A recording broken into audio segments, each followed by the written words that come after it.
Hello বন্ধুরা, তো আমরা নিয়ে চলে এসেছি আরও নতুন একটা ব্লগ। তো এই ব্লগে আমি তোমাদের দেখাবো যে কিভাবে আমি গৌরহরির একটি মূর্তি তৈরি করেছি। তো বসুন্ধরায় তোমাদের আবার একবার স্বাগত জানাই। তো চলো আমি শুরু করে দিচ্ছি।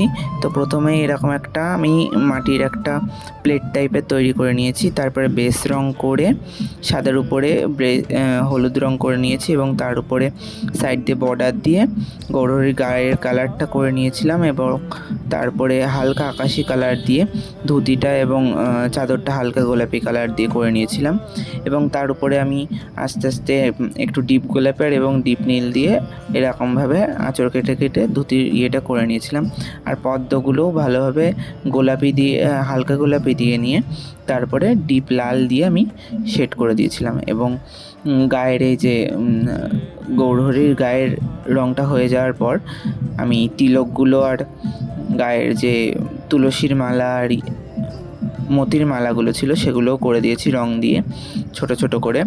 তো দেখতে খুব ভালো লাগছিল, এখনও চোখ দিইনি আমি।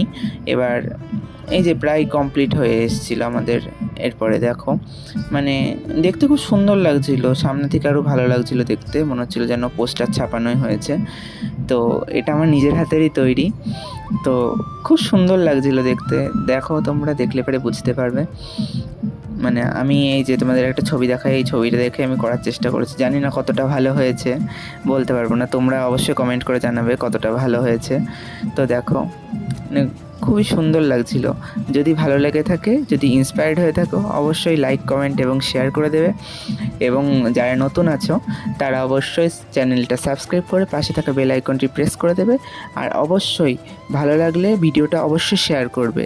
আজকের ভিডিওটা ছিল এইটুকুনি। ধন্যবাদ সকলকে।